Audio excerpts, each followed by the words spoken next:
वंदे मातरम विद्यार्थी मित्रों, हूँ जैना गुराया श्री वशिष्ठ विद्यालयની અંદર ધોરણ 9માં હિન્દી વિષય ભણાવું છું।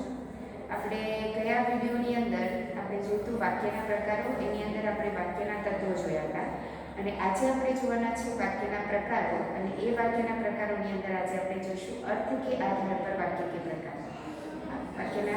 वाक्य के प्रकार जो है वो दो तरीके से होते हैं, एक अर्थ की दृष्टि से और दूसरे रचना की दृष्टि से। तो आज हम इस वीडियो में अर्थ की दृष्टि के वाक्य के प्रकार कितने हैं वो आज हम देखेंगे। तो शुरू करते हैं वाक्य तथा वाक्य के प्रकार। तो वाक्य के प्रकार जो है वो अर्थ की दृष्टि से वाक्य के प्रकार और रचना की दृष्टि से वाक्य के प्रकार, ऐसे दो विभागों में उसे बांटा जाता है। तो अर्थ की दृष्टि से वाक्य के कितने प्रकार होते हैं? तो 8 वाक्य के प्रकार होते हैं।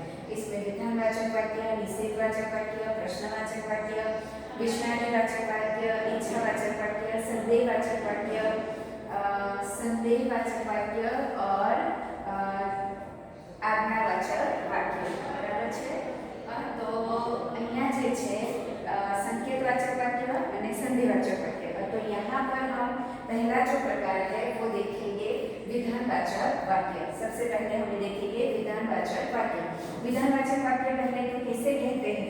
अगर आपको वाक्य को समझना है और उसे ये सजेस्ट करना है कि भाई कौन से प्रकार का यह वाक्य है, तो उसकी डेफिनेशन को आपको पहले समझनी पड़ेगी। तो विधानवाचक वाक्य में जिस वाक्य में कार्य के होने का अथवा करने का बोध होता है, क्या होता है, जिसमें कार्य के होने का या करने का बोध होता है या फिर सामान्य कथन होता है कि हाँ भाई मैं ये कार्य करूँगा, मैं खाना खा लूँगा, मैं यहाँ चला जाऊँगा, ऐसा जो है वो कार्य करने का बोध जहाँ होता है उसे विधानवाचक वाक्य कहा जाता है। उदाहरण के तौर पर देखिए, प्रियोदया सेवाभावी था। अब प्रियोदया जो है वो क्या है? सेवाभावी था। मतलब उसमें सेवाभावी के गुण है। इसका हमें क्या होता है? बोध होता है। देखिए यहाँ पर है जिस वाक्य में कार्य के होने का अथवा करने का सामान्य कथन है, तो यहाँ पर कार्य हो रहा है किस बात का? तो सेवा भाव का। फिर डॉक्टर ने आराम करने के लिए कहा है, तो डॉक्टर ने क्या करने के लिए कहा है? तो आराम करने के लिए कहा है। तो ये कार्य के होने का संकेत है अथवा तो कार्य के करने का बोध होता है, उसे विधानवाचक वाक्य कहा जाता है। तो विधानवाचक वाक्य किसे कहा जाता है? कि जिस वाक्य में कार्य के होने का या करने का बोध होता है उसे विधानवाचक वाक्य कहा जाता है। इन शॉर्ट सारी भाषा में आपको ये याद रखना है कि भाई कार्य हो रहा है मतलब वो विधानवाचक वाक्य, अथवा किसी के द्वारा करने का बोध हो रहा है तो वो विधानवाचक वाक्य बनता है। उसी तरह दूसरा प्रकार देखिए निषेधवाचक वाक्य। कौन सा वाक्य है? निषेध। यहाँ पर देखिए हमें बोध में ही जाता है निषेध मतलब वो करना नहीं है। तो यहाँ पर देखिए जिस वाक्य में कार्य के न होने का या न करने का बोध होता है उसे निषेधवाचक वाक्य कहा जाता है। विधानवाचक वाक्य में क्या होता है? कार्य के करने का बोध होता है। निषेधवाचक वाक्य में होता है कार्य के न करने का बोध होता है। जहाँ पर कार्य नहीं हो रहा है या तो सामने वाला को करने के लिए मना कर रहा है, ऐसा जहाँ निषेध होता है वह निषेधवाचक वाक्य कहलाता है। फॉर एग्जाम्पल के तौर पर देखिए, मैं आज खाना नहीं खाऊंगा। क्या कह रहा है? मैं आज खाना नहीं खाऊंगा मतलब वो कार्य खाना खाने का जो कार्य है वो उसे करने से वो क्या कर रहा है? मना कर रहा है। तो यहाँ नहीं का प्रयोग हुआ मतलब वो कौन सा प्रकार हुआ? निषेधवाचक वाक्य। फिर दूसरा उदाहरण दीजिए, मरना मुझे कठिन नहीं लगता। नहीं मतलब नहीं। यहाँ पर उसे क्या कहते हैं कि भाई मरना मुझे कठिन नहीं लगता है। नहीं शब्द का प्रयोग हुआ तो इसकी वजह से ये जो वाक्य है वो कैसा हुआ? निषेधवाचक वाक्य हुआ। जिस कार्य के करने का जिस कार्य के न करने का बोध होता है उसे निषेधवाचक वाक्य कहा जाता है। मैं खाना नहीं खाऊंगा, मैं पानी नहीं पीऊंगा, मैं आपसे नहीं मिलूंगा, मैं आपसे बातें नहीं करूंगा। ये जो क्रिया जो नहीं करने की बात आई वो जो है वो निषेधवाचक वाक्य कहलाता है। परीक्षा में आपको इसी तरह के वाक्य पूछे जाएंगे, भाई मैं आज खाना नहीं खाऊंगा, अर्थ के आधार पर वाक्य का प्रकार बताइए। तो कोई कौन सा प्रकार होगा? निषेधवाचक वाक्य। अगर मान लीजिए कि आपको पूछा जाए कि डॉक्टर ने आराम करने के लिए कहा है, अर्थ के आधार पर वाक्य का प्रकार बताइए, तो कौन सा प्रकार हुआ? विधानवाचक। क्यों? क्योंकि इसमें क्रिया के होने का बोध होता है, और निषेधवाचक वाक्य में क्रिया के न करने का बोध होता है, तो वह निषेधवाचक वाक्य बनता है। अब तीसरा प्रकार लीजिए प्रश्नवाचक वाक्य। कौन सा वाक्य है? प्रश्नवाचक। इजी है, जिसमें प्रश्न पूछा जाए। तो यदि वाक्य में कोई प्रश्न किया जाए तो वह प्रश्नवाचक वाक्य कहलाता है। कोई प्रश्न किया जाए, आप हमारे साथ चलोगे, तो ये प्रश्नार्थ वाक्य हुआ। अगर कोई प्रश्न पूछा जा रहा है तो वह प्रश्नवाचक वाक्य कहलाता है। उदाहरण देखिए, इस नगरी का राजा कौन है? यहाँ प्रश्न पूछा गया, भाई इस नगरी का राजा कौन है? राजा का नाम क्या है? राजा का नाम क्या है? प्रश्नवाचक है। आप कहाँ रहते हो? कहाँ, ये जो है वो प्रश्न सूचक है। तो ऐसे वाक्य में जहाँ प्रश्न पूछा जाता हो तो वो प्रकार प्रश्नवाचक कहलाता है। यहाँ पर हमने 3 प्रकार देखे। एक विधानवाचक वाक्य जिसमें कार्य के होने का या करने का बोध होता है, उसे विधानवाचक वाक्य कहा जाता है। दूसरा प्रकार हमने देखा निषेधवाचक वाक्य जिसमें कार्य के न होने का या न करने का बोध होता है, वह निषेधवाचक वाक्य।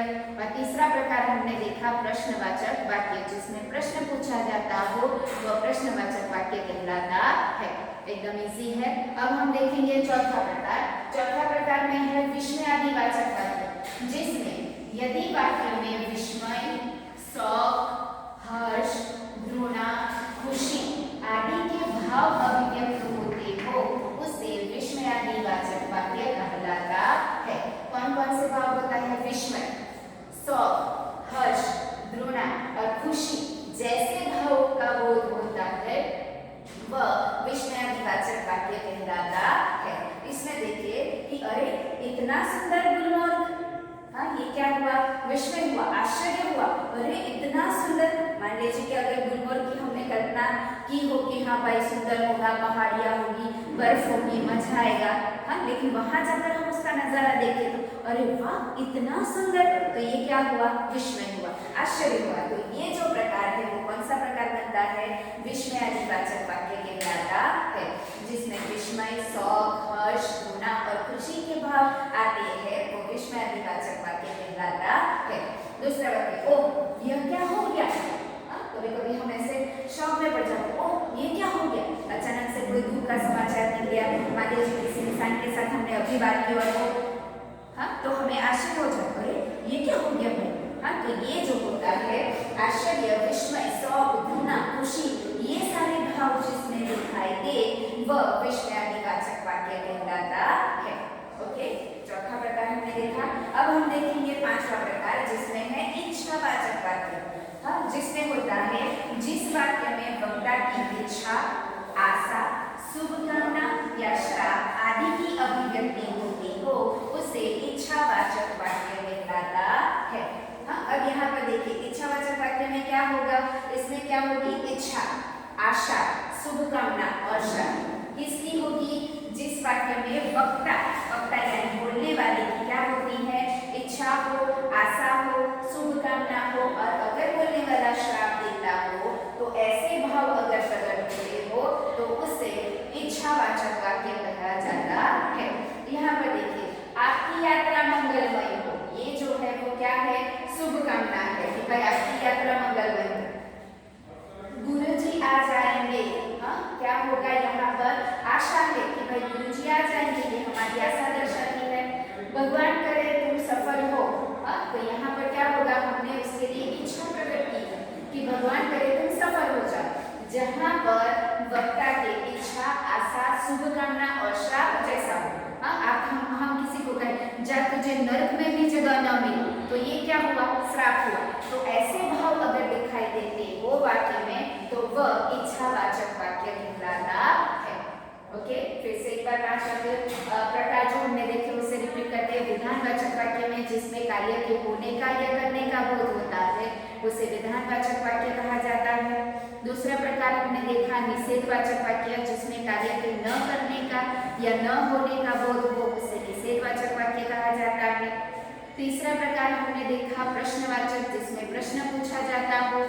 चौथा प्रकार हमने देखा विस्मयादिवाचक वाक्य, जिसमें विस्मय, शौक, हर्ष, घृणा और खुशी के भाव हो, उसे विस्मयादिवाचक वाक्य कहलाता है। और पांचवा प्रकार हमने देखा इच्छावाचक वाक्य, जिसमें वक्ता की इच्छा, आशा, शुभकामना और श्राप जैसे भावों की अभिव्यक्ति होती हो तो उसे इच्छावाचक वाक्य कहा जाता है।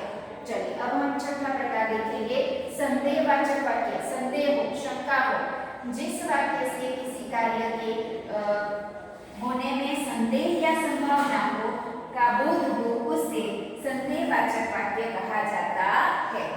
जिस वाक्य में किसी क्रिया के होने में संदेह या संभावना का बोध हो, उसे संदेहवाचक वाक्य कहा जाता है। अब उसमें उदाहरण देखिए, संभवतः आज वर्षा होगी। वर्षा होगी या नहीं भी होगी, ये संभावना है। तो यहाँ कौन सा प्रकार बना? संदेहवाचक वाक्य बना। ओके, फिर देखिए अब तक वह सो गया होगा, ये हमारी क्या है? संभावना है। ठीक है, शायद वो सो गया होगा, शायद वो न भी सोया हो। तो जहाँ पर संदेह या संभावना का बोध होता है, वह वाक्य को संदेहवाचक वाक्य कहा जाता है। अब इसका सातवां प्रकार देखेंगे संकेतवाचक वाक्य। कौन सा वाक्य होगा?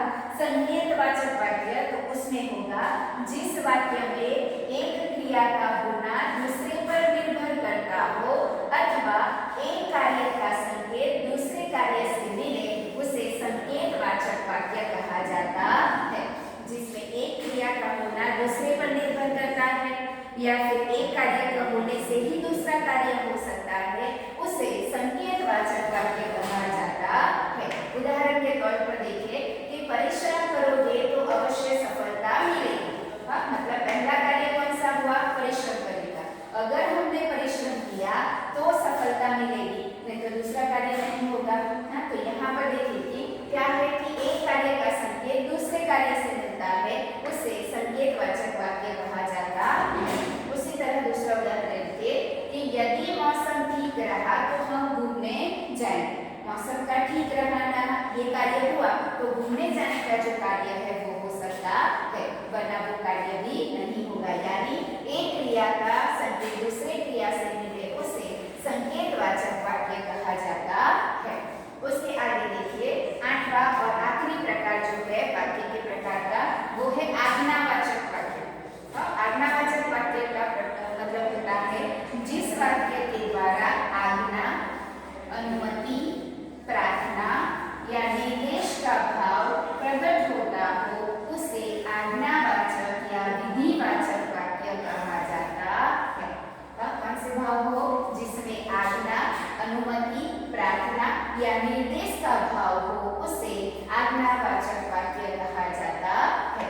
अब यहाँ पर देखिए, घिस्सी को निकालो, कसाई को लाओ। ये आज्ञा दी, मतलब किसी राजा महाराजा ने कहा कि भाई घिस्सी को निकालो और कसाई को लाओ, ये जो है वो क्या दी गई? उसे आज्ञा दी गई। फिर देखिए कि दूसरा भाव कौन सा था हमारे? तो तुम जा सकते हो, अनुमति। अगर हम किसी से कहें कि भाई आप जा सकते हो, तो ये हमने उसे जाने के लिए क्या दी? अनुमति दी। फिर उसी तरह देखिए कृपया मेरी सहायता कीजिए। मान लीजिए कि हम किसी संकट में फंसे हो तो हम उसे क्या करेंगे? प्रार्थना करेंगे, कृपया आप मेरी सहायता कीजिए। फिर यहाँ मत बैठो, हम उसे निर्देश कर दें। मान लीजिए कभी कभी कोई जगह अच्छी ना हो तो हम किसी को कहें कि भाई आप यहाँ मत बैठिए, तो यहाँ निर्देश का भाव प्रकट होता है।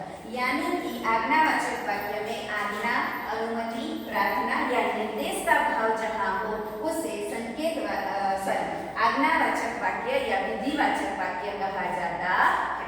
तो यहाँ पर हमने वाक्य के प्रकार में अर्थ के आधार पर वाक्य के 8 प्रकार देखे हैं। तो यहाँ इसके बाद का वीडियो जो है वो हम उसमें देखेंगे रचना के आधार पर वाक्य के प्रकार। Thank you very much. Vande Mataram.